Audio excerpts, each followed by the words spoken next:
How are we, everybody? Welcome to this week's episode of the PrimeTime Patriots podcast. As always, your host, Jake Mott, alongside me is Ryan Matson.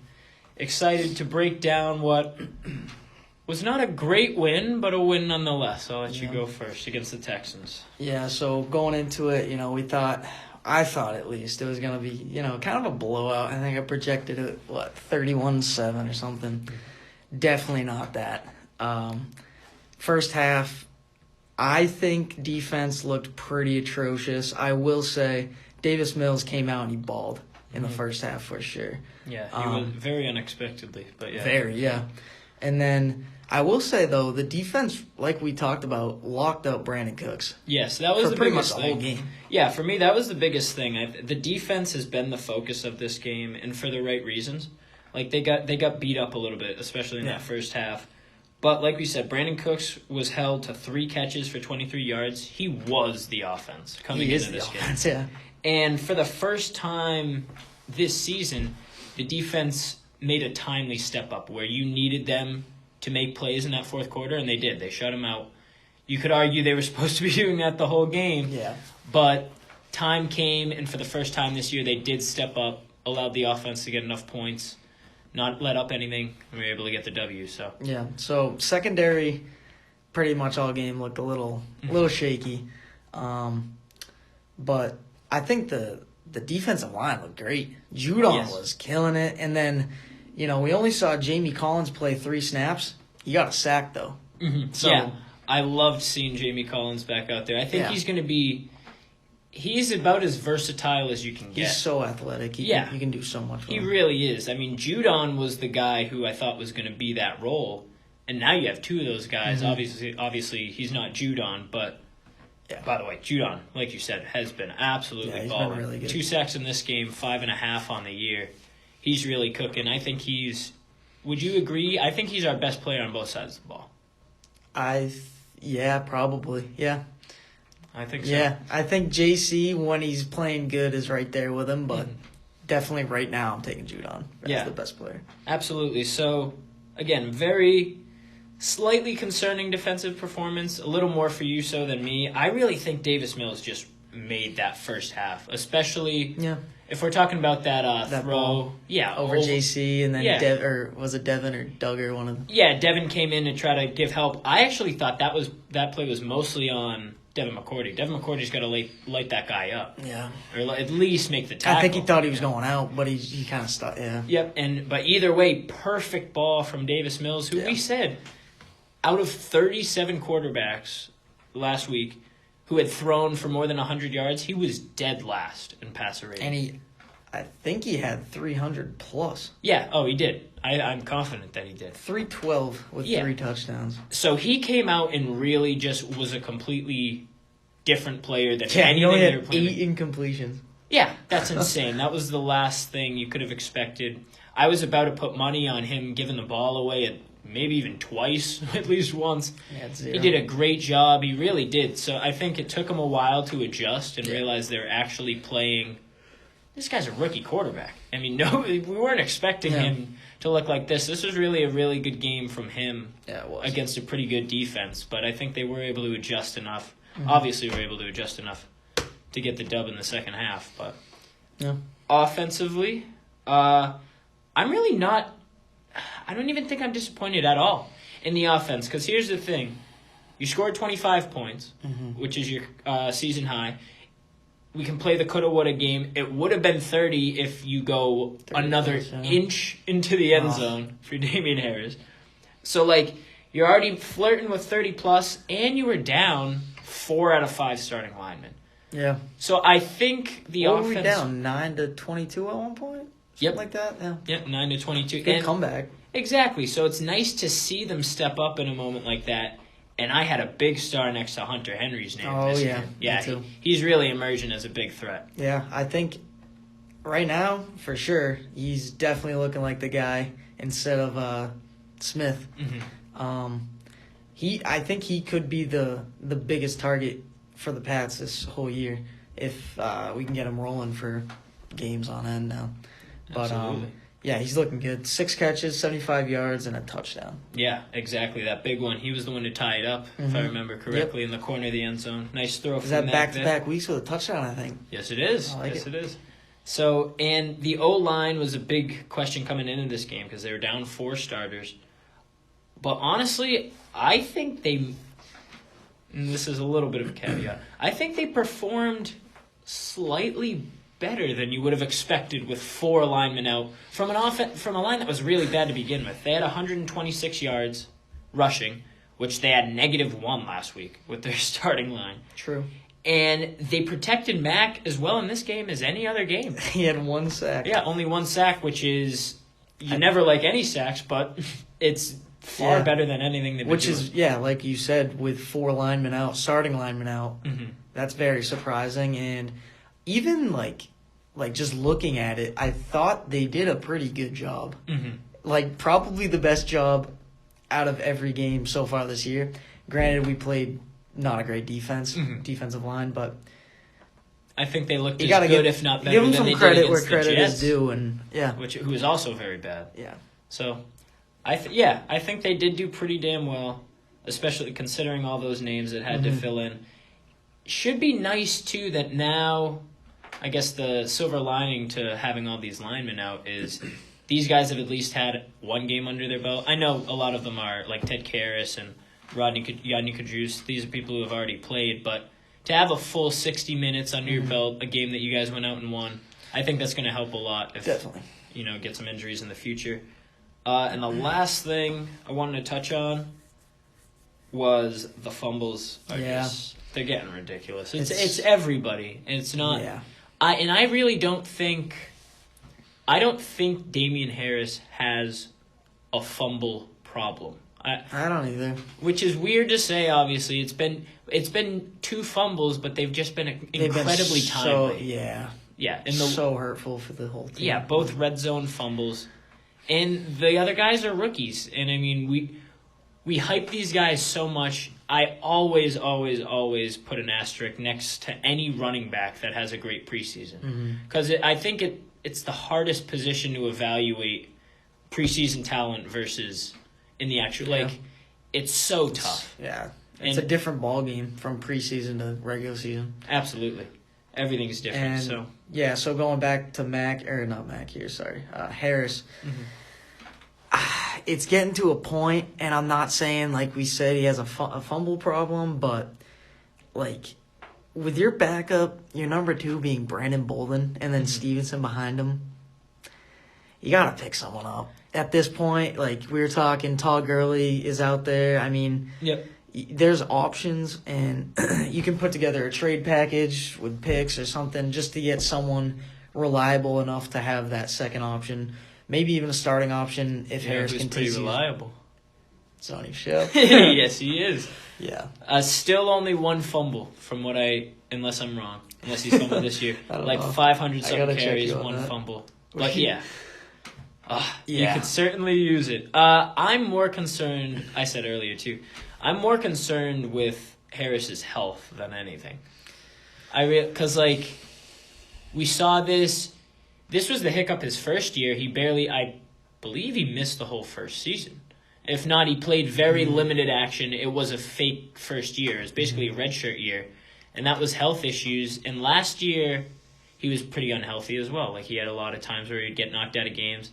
Saw him 2 times get pulled out of this game. So yeah.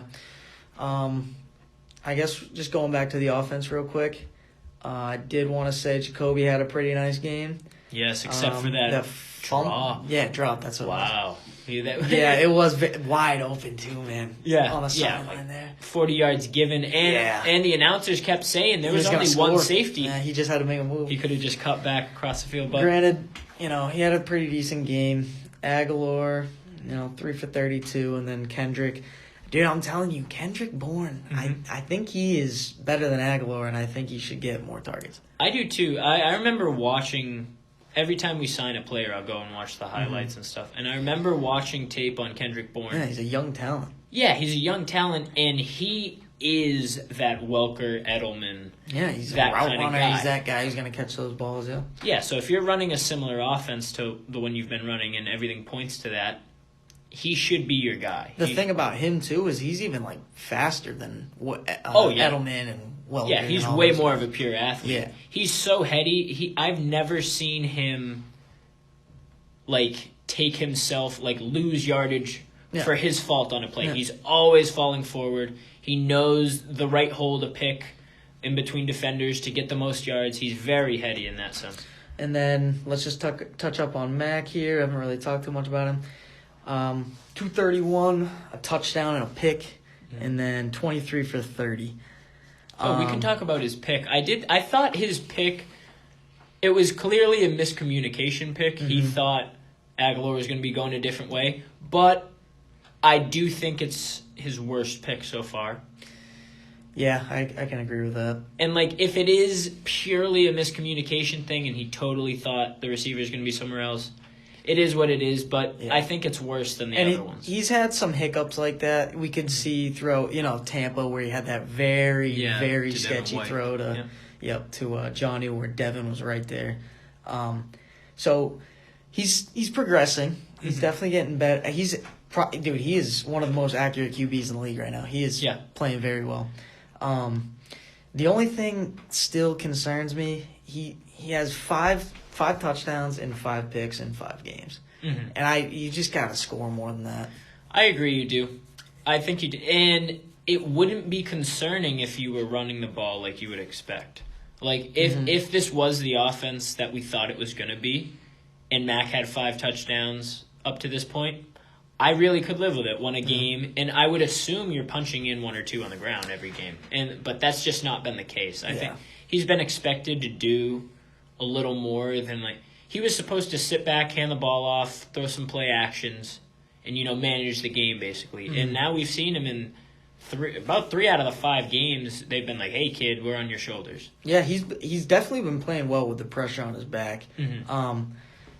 5 picks in 5 games, that's really not bad for a rookie quarterback at all. If you look at Trevor Lawrence, if you look at Zach Wilson had 4 in a game. Exactly. So he's keeping ahead of pace with those guys. Mm-hmm. Just the touchdowns, I think, is a little concerning. And I would agree with that. That's been the main concern. I think we are starting to see him. They're getting comfortable with certain plays, specifically in the red zone. Yeah, like they're comfortable going to those tight ends now and trying things. It's the best part about the offense right now. Absolutely. Speaking of tight ends in the red zone, though, I do have to say this. This was my least favorite play call of the entire season. Not even really close.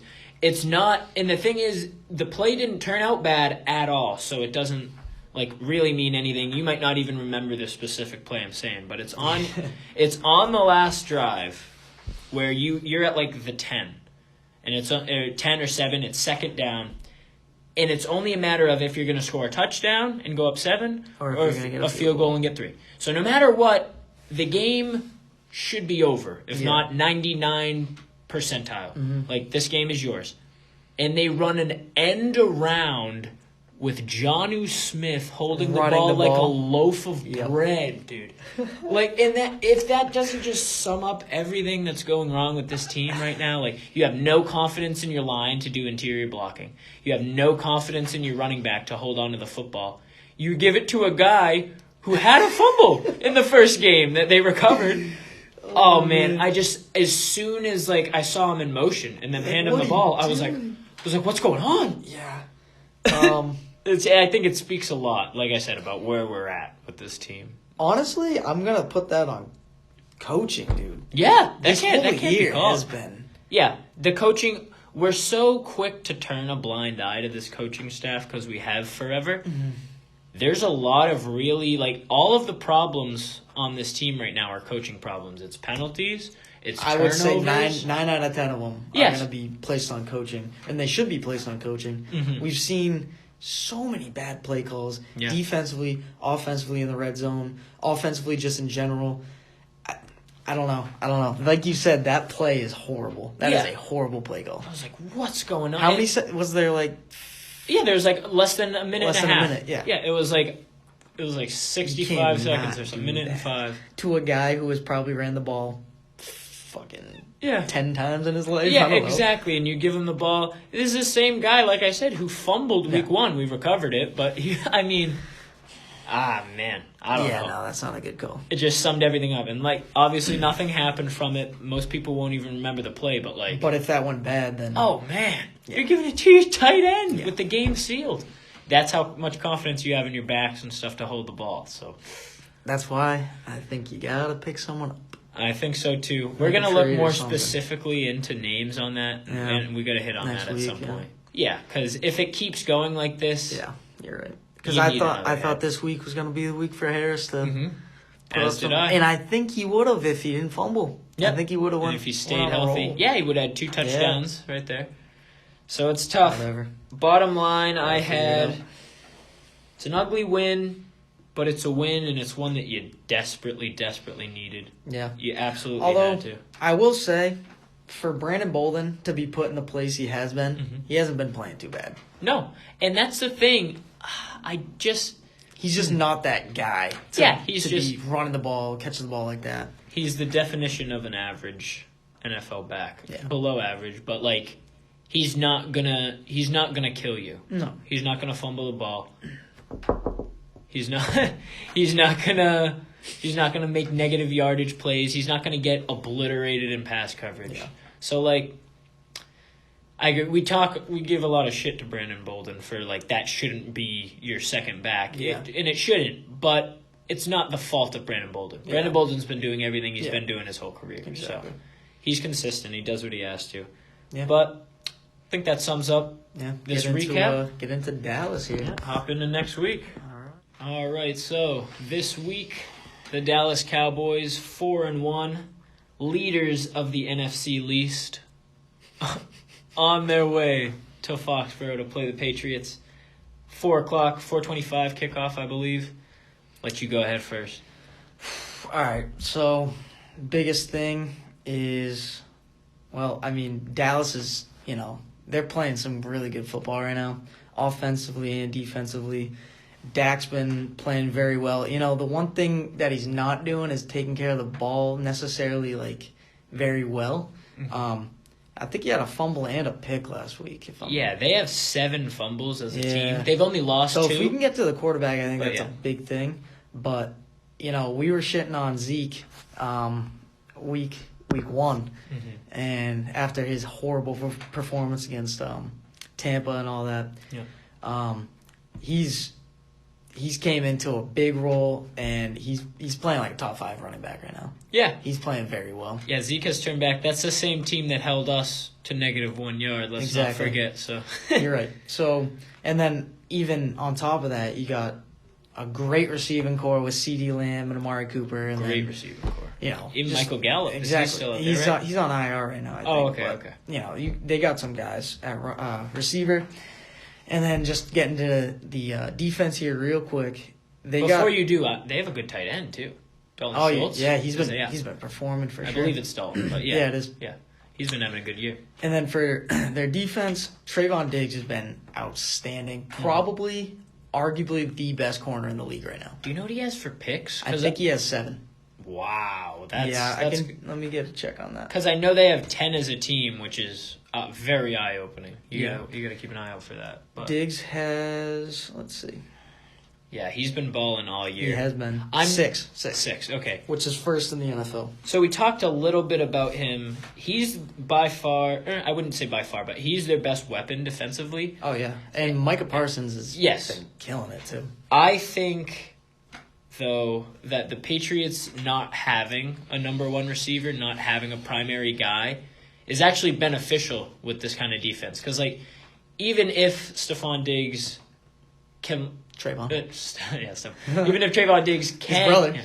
Oh, no kidding. Mm-hmm. Okay. So even if Diggs is able to totally lock up, say, Jacoby Myers, who has been our best receiver all year, that shouldn't be the reason the Patriots lose the game. You know what I mean? So, I think this is one of the few occasions where having a pass scheme that relies on a multitude of guys and not 1 or 2, I think it is going to help them in this game. I'm not sure if it'll be enough, but I think their offense actually matches up a little better than it would look like with their defense on paper. Yeah, I actually do agree with that because, like you said, he's going to be keyed on our number 1, who is probably Jacoby. Mm-hmm.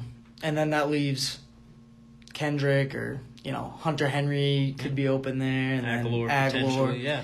So, yeah, it should leave us with some good matchups. So, yeah, I was looking at, like you said, their offense is balling right now. They're second in yards, and they're also second in points as well to the Bills. They put up 34 points a game. So they're really... I do think, little caveat here, I do think the Patriots' defense should be the best defense they've played this year. So it should be... they played Carolina. Tampa. I mean, their secondary, Yeah, I would Carolina agree. too, yeah. And no, I'll give you that too, because Tampa's secondary wasn't what it was week one, what it was now. So I'll agree with you there. But even they've been underperforming for the most part this year. The Patriots' defense, besides the first half of last week, have been pretty damn dominant. And especially the biggest thing, like you said, is going to be that pressure, which I think we started to see from New England's defense. If Jamie Collins can play, 60%, 60% of snaps, I think with him off the end, Judon off the end, it's looking good. You don't, I guess, Judon definitely is. I think it's almost fair to call him a superstar. He's a star. But you have 4 very, very effective, efficient linebackers now.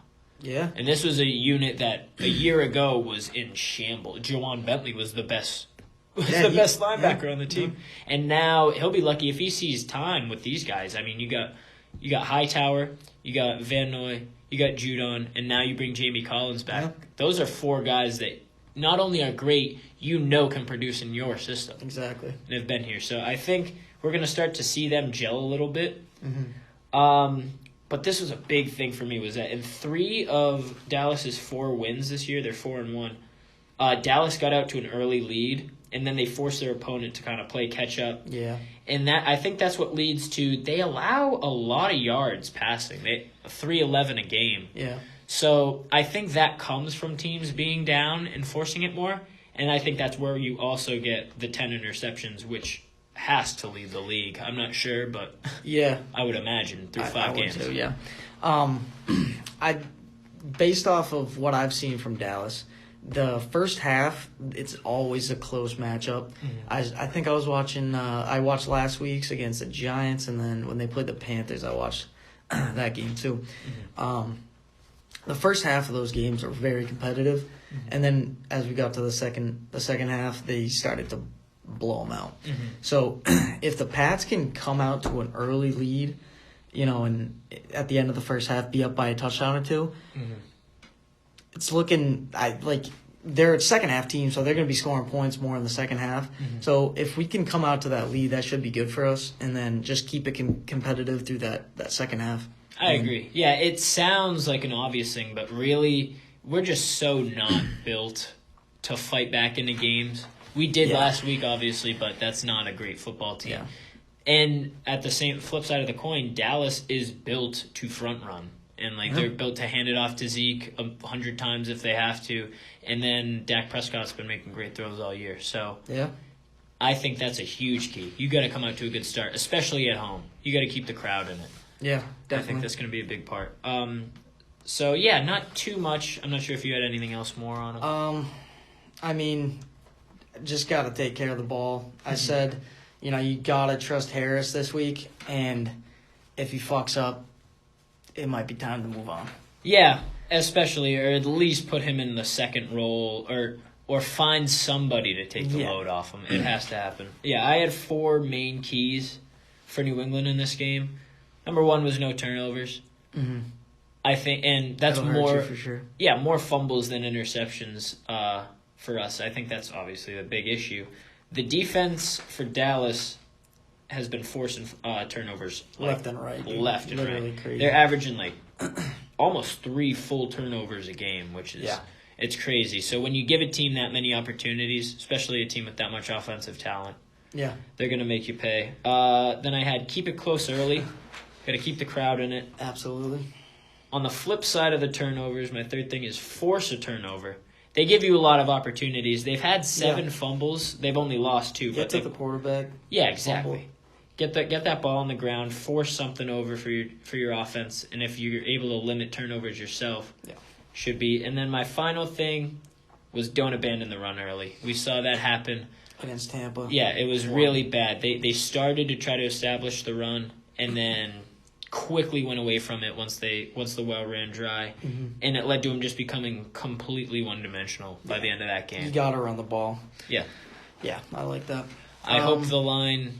It's going to be very interesting to see after what I thought was, and I think we'd even agree, the best offensive line performance with 4 new dudes. Yeah, it's going to be interesting to see how the line looks. Maybe a starter switched here or there. Maybe things change. I mean, Ted Karras had a phenomenal game.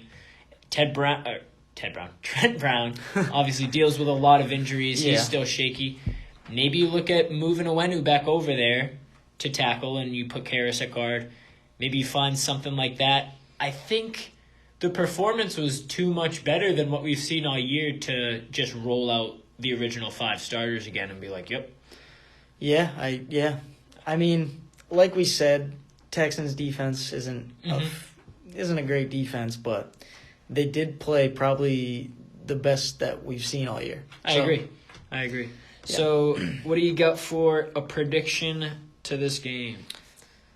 I could go first if you're still thinking of your numbers. No, I got it. So, early in the year when we did those predictions, I had them beating them. Actually... Yeah, you did. Did I? This was the first one we disagreed on. I had them losing, and I still, fortunately, have them losing. Yeah. But, So, I got Dallas winning 31-24. 31-24. Okay. I got same score for us, but I thought Dallas was going to get 29. So I got Dallas 29-24. I really do. I highlighted it at the end, too. I think this is going to be the best defense that Dallas has played. Yeah. So I think they should be able to at least limit them. I just don't... JC, you think JC's on CD land? I think so. I think he's been probably more of the hot hand. Yeah, I would say so too. JC's got a little bit more height than John Jones too. Yeah. So yeah. Yeah.